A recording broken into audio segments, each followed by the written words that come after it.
여러분 안녕하세요. 반갑습니다. 우리 하나님께서 주시는 하늘의 기쁨이 넘치는 복된 날이 되기를 바랍니다. 이제 우리 함께 찬양하며 하나님의 은혜의 보좌 앞으로 나아가겠습니다.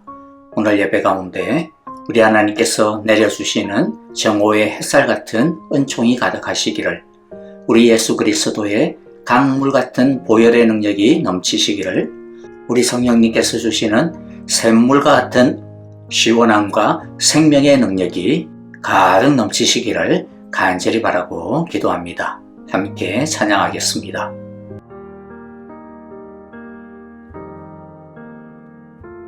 날마다 숨쉬는 순간마다 내 앞에 어려운 일 보내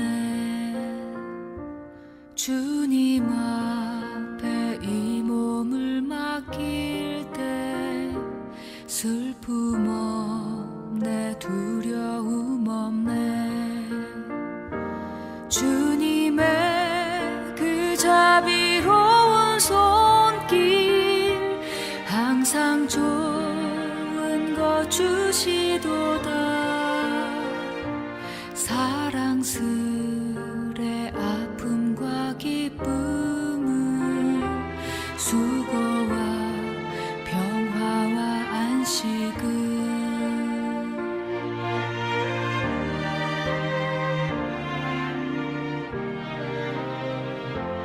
날마다 주님 내 곁에 계셔 자비로 날 감싸주시네. 주님 앞에 이 몸을 맡길 때 힘주시네, 위로함 주네. 어린 나를 품에 안으시사 항상 평안함 주시도다. 내가 살아 숨을 쉬는 동안 살피신다 약속하셨네.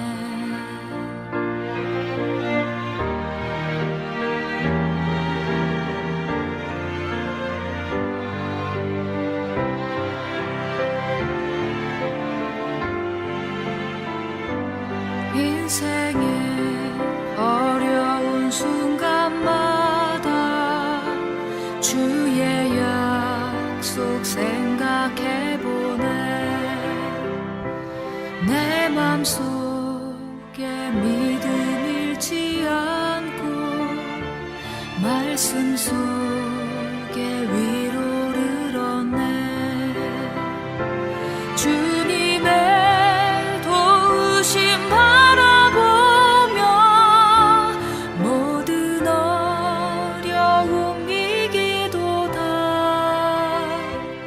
흘러가는 순간순간마다 주님 약속 새겨봅니다. 주님 약속 새겨봅니다.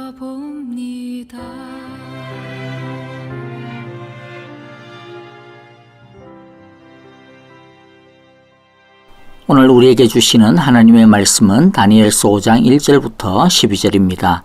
1절을 제가 먼저 읽겠습니다. 벨사살 왕이 귀한 손님 1000명을 불러서 큰 잔치를 베풀고 그 1000명과 더불어 술을 마셨다. 벨사살 왕은 술을 마시면서 명령을 내려서 그의 아버지 느부갓네살 왕이 예루살렘 성전에서 가져온 금그릇과 은그릇들을 가져오게 하였다. 왕과 귀한 손님과 왕비들과 후궁들이 모두 그것으로 술을 마시게 할 참이었다. 그래서 예루살렘에 있는 하나님의 집 성전에서 가져온 금그릇들을 꺼내서 왕과 귀한 손님과 왕비들과 후궁들이 그것으로 술을 마셨다. 그들은 술을 마시고서 금과 은과 동과 철과 나무와 돌로 만든 신들을 찬양하였다. 그런데 바로 그때에 갑자기 사람의 손이 나타나더니 촛대 앞에 있는 왕궁 석고벽 위에다가 글을 쓰기 시작하였다. 왕은 그 손가락이 글을 쓰는 것을 보고 있었다.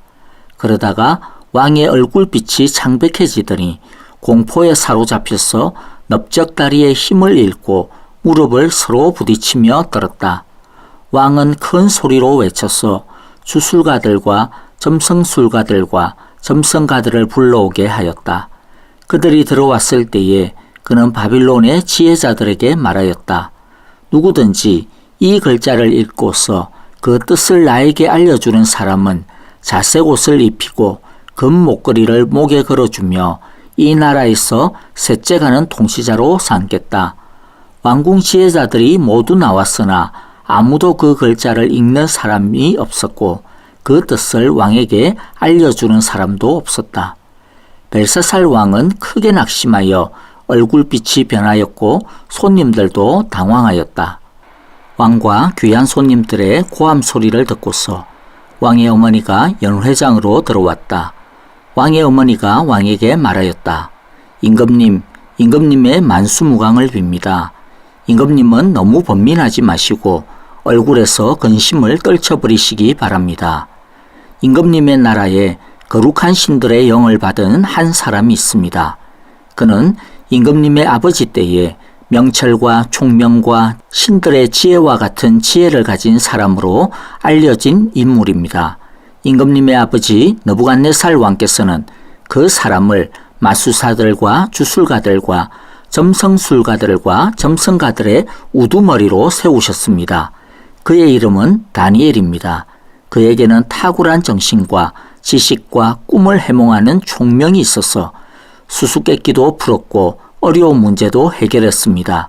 느부갓네살 왕은 그의 이름을 벨드사살이라고 부르셨습니다. 이제 다니엘을 불러보십시오. 그러면 그가 그 글자를 풀어서 임금님께 알려드릴 것입니다. 아멘. 절대 권력이 야기한 오만과 허세는 통치자를 파멸로 이끄는 요인입니다. 바벨론의 마지막 왕인 벨사살은 수많은 사람을 왕궁으로 불러 분에 넘치는 잔치를 베풉니다. 백성의 지지를 받지 못했던 그가 왕권의 취약성을 만회하고자 과도한 허세를 부린 것입니다. 벨사살 왕의 허세와 교만은 하나님을 향한 신성모독 행위로 발전합니다. 그는 느부갓네살 왕 때에 예루살렘 성전에서 탈취해온 거룩한 기물을 술잔으로 사용합니다. 그리고 금속과 돌로 만든 신들에게 경배하는 우상 숭배의 죄를 저지릅니다.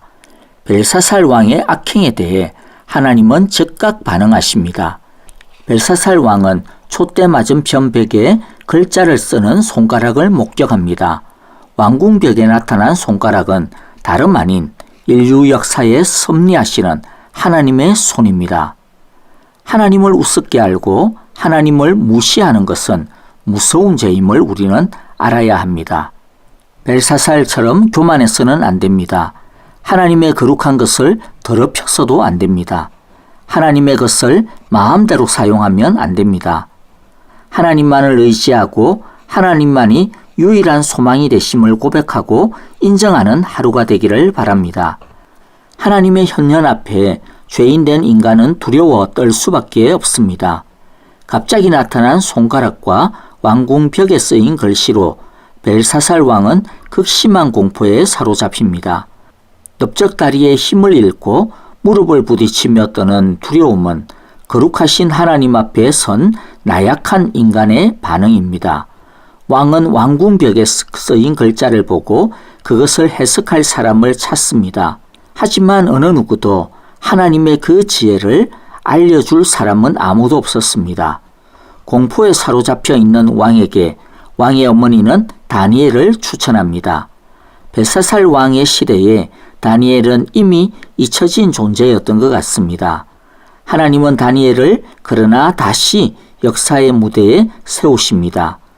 위기의 시대는 다니엘과 같은 사람, 곧 거룩한 영이 머물고 있는 지혜와 총명이 있는 사람을 필요로 합니다. 다니엘은 어려운 시기에 기대고 싶어하는 사람, 찾고 싶어하는 사람이 되었습니다. 하나님께서 이 세상을 위하여서 하나님의 지혜와 하나님의 복음과 하나님의 말씀을 바로 해석하고 알려줄 수 있는 사람으로 바로 저와 여러분, 교회를 세우셨음을 우리는 기억해야 됩니다. 그러므로 우리도 다른 사람이 하나님의 지혜를 함께 의논할 수 있는 그러한 사람이 되어야겠습니다. 그러려면 믿음으로 잘 준비해야 함은 두말할 나위가 없을 것입니다. 우리가 준비할 것은 세상의 지혜나 세상의 경험 이상입니다. 우리는 성령의 지혜와 총명으로 준비되어져야 합니다. 우리 예수 믿는 사람이 이 시대를 위해 하나님이 준비하시는 다니엘이요 바알에게 무릎 꿇지 않은 실천 용사들임을 기억합시다. 다니엘은 높은 자리에 있을 때나 또 자리에서 물러나서 이제는 아무도 알아주지 않는 그러한 때에도 그는 한결같이 하나님 앞에서 거룩하게 준비되어져 있었습니다. 그래서 하나님이 부르실 때에 그는 지체 없이 거룩하게 자신에게 맡겨지는 사명을 아름답게 감당할 수 있었던 것입니다. 우리도 아무도 보지 않아도 주목하는 사람이 아무도 없어도 하나님 앞에 서 있음을 기억하고 부끄러움 없이 살아가는 저와 여러분이 되어야겠습니다. 그리하여 와, 저 사람은 진짜 하나님의 영이 함께하는 사람이야 라고 하는 인정을 받고 또 기대고 싶어지는 위로함을 받고 싶어하는 사람들의 위로가 되고 하나님의 지혜를 가르쳐 줄 수 있는 그러한 하나님의 사람이 되시기를 주님의 이름으로 기도하며 축복합니다. 함께 이 시간 오늘 주신 말씀들을 기억하며 기도하도록 하겠습니다. 회개할 것들은 회개하고 감사할 것은 감사하고 결단하고 헌신할 것들은 헌신하며 주님 앞에 간절한 마음으로 우리 찬양을 들으면서 함께 기도하도록 하겠습니다. 하나님께서 우리에게 주신 온갖 모든 것들은 우리에게 주신 하나님의 거룩한 선물임을 기억하고 오늘 하루 하나님 앞에 전심으로 감사하며 또한 하나님을 찬양하며 하나님을 인정하며 하나님 앞에 기뻐하는 귀하고 복된 하루가 되시기를 주님의 이름으로 축복합니다. 안녕히 계십시오. 감사합니다.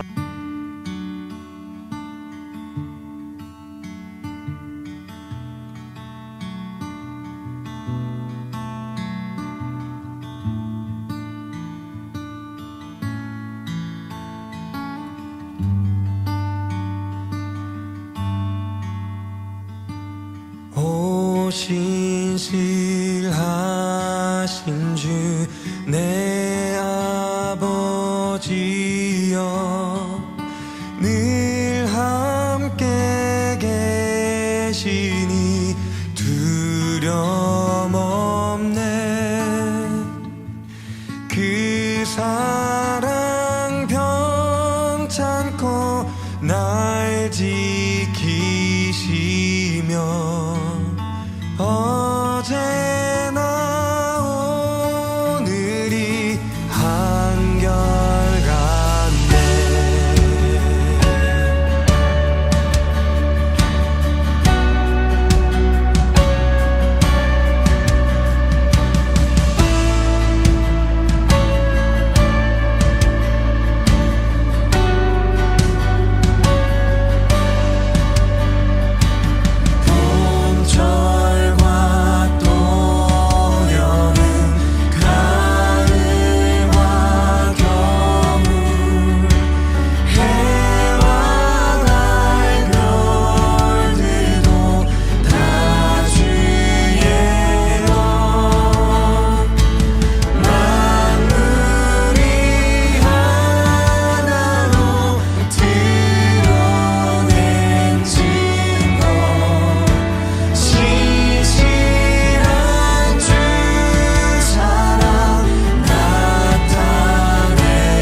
주진이 오셔서 인도